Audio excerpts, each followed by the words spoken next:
Hello students, let's learn English with Poonam Rana. इस channel के through हम क्लास 12th की इंग्लिश के कंप्लीट सिलेबस को डिस्कस करेंगे और आपके डाउट्स लेंगे। कंप्लीट सिलेबस के लिए चैनल को फटाफट सब्सक्राइब करें और डाउट्स के लिए कमेंट बॉक्स में लिखें।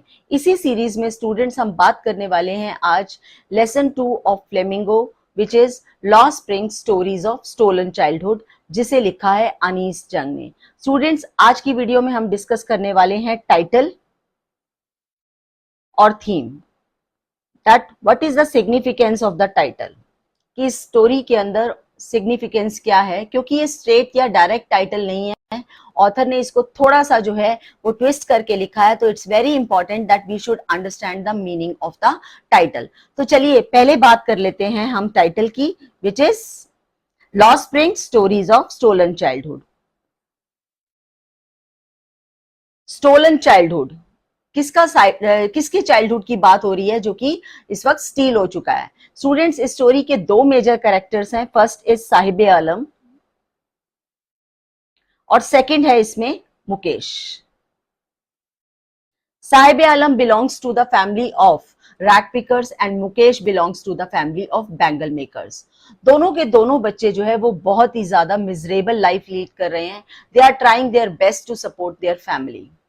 तो उनका बचपन ऐसा है कि उनके बचपन में ना कोई एजुकेशन है, उनके बचपन में ना ही पेरेंट्स का कोई लव और अफेक्शन है और ना ही उनकी कोई नीड्स फुलफिल हो रही हैं। इसलिए ऑथर ने कहा है स्टोलन चाइल्डहुड, कि उनका चाइल्डहुड जो है वो स्टील हो गया है। They have lost the essence of their childhood, so it is stolen childhood. Second is the lost spring.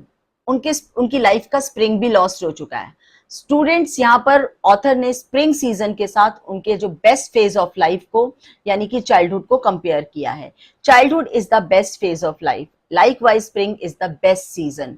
Spring is the season of growth and redevelopment, and spring is the season of enjoyment. Likewise, childhood is also the season of growth and development, and it is also a season of enjoyment. But these children, they have lost the spring of their life, or we can say that they have lost the beautiful essence of the beautiful phase of their life. उनकी जिंदगी का जो सबसे beautiful phase था है वो बिल्कुल ही जो है वो खराब हो चुका है, बिकॉज उनके पास ना कोई एंजॉयमेंट है, ना कोई राइट ऑफ एजुकेशन है, और बहुत ही ज्यादा वो मिजरेबल लाइफ को लीड कर रहे हैं। तो स्टूडेंट्स, टाइटल को जब आप लिखेंगे तो उसका एक सर्टेन फॉर्मेट है, उस फॉर्मेट के हिसाब से आप लिखेंगे ताकि आपका आंसर जो है वो एक्यूरेटली फ्रेम हो जाए। तो इसमें दोबारा से देखिए एक बार टाइटल को फ्रेम कैसे करना है। फॉर्मेट, जनरल एक्सप्लेनेशन हमने आपको लेसन की दे दी है। अब if this is asked in the form of question, तो आप इसको कैसे फॉर्म करेंगे। तो सबसे पहले आप जो है वो स्प्रिंग सीजन को एक्सप्लेन करेंगे, ठीक है। फिर उसके बाद स्प्रिंग सीजन को चाइल्डहुड के साथ कनेक्ट करेंगे। What is the connection of spring season with childhood. जिस तरह से स्प्रिंग सीजन जो है वो ग्रोथ का और एंजॉयमेंट का जो है वो सीजन है, उसी तरह से चाइल्डहुड जो फेज है ह्यूमन लाइफ का वो भी ग्रोथ और एंजॉयमेंट का है। उसके बाद आप बताएंगे कि किस तरह से उनकी लाइफ का जो है स्प्रिंग लॉस हो चुका है, उनकी लाइफ के स्प्रिंग को किस तरह से जो है वो लॉस्ट किया जा चुका है। Means they are not getting any enjoyment, they are not getting any kind of fulfilment in their life, कि कोई उनको एंजॉयमेंट या फुलफिलमेंट उनकी लाइफ में नहीं मिल रही, और उनकी लाइफ का जो चाइल्डहुड है वो स्टोल हो चुका है। It is stolen childhood. इसमें आप एक्सप्लेन करेंगे मुकेश को, और इसमें आप स्टूडेंट्स एक्सप्लेन करेंगे साहिब आलम को। You are supposed to mention these two characters कि किस तरह से वो जो है एक मिजरेबल लाइफ को लीड कर रहे हैं।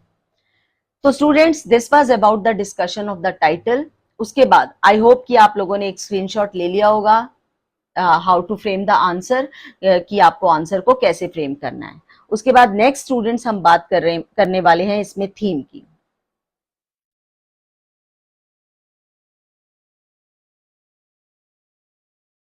Theme of the lesson lost spring stories of childhood is child labor.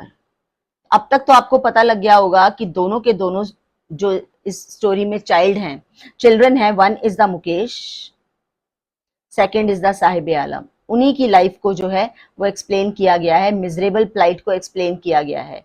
तो उसी पर ही हमारा जो है वो थीम बेस्ड है। चाइल्ड लेबर का मतलब जब बचपन में बच्चे जो है वो काम करते हैं, तो वो किस तरह से जो है वो अपनी लाइफ में अपने पेरेंट्स को सपोर्ट करने के लिए सैक्रिफाइसेस करते हैं, तो वो हाईलाइट किया गया है। स्टूडेंट्स, आपने देखा होगा कि ढाबास पर, होटल्स में, रेस्टोरेंट्स में, या फिर कारपेट इंडस्ट्री में, मैच बॉक्स इंडस्ट्री में, बैंगल मेकर्स इंडस्ट्री में, हर जगह आपको छोटे छोटे बच्चे काम करते हुए दिखाई देंगे।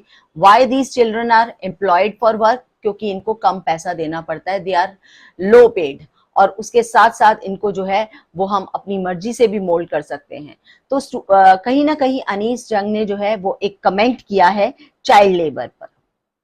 इस स्टोरीज के थ्रू अनीस जंग ने कमेंट किया है चाइल्ड लेबर पर, और through the example of Mukesh and Sahib Alam वो बताना चाह रही है कि ये चिल्ड्रन जो हैं, जो कि चाइल्ड लेबरर्स हैं, वो कितनी ही जो है वो बुरी हालत में सोसाइटी में रहते हैं। उनके सारे ड्रीम्स जो हैं वो क्रश हो जाते हैं। वो अपने किसी ड्रीम को, ड्रीम ऑफ एजुकेशन या ड्रीम ऑफ गुड लाइफ को कभी भी अटेन नहीं कर पाते। तो स्टूडेंट्स, ये थी इसकी थीम जो है, दैट इज चाइल्ड लेबर, जो कि है चाइल्ड लेबर। इसके बाद स्टूडेंट्स जो है वो कंप्लीट एक्सप्लेनेशन हम डिस्कस करने वाले हैं। कंप्लीट एक्सप्लेनेशन के लिए आपको नेक्स्ट वीडियो पे आना होगा, और अब इस वीडियो को हम यहीं खत्म करते हैं। Stay tuned. Thank you.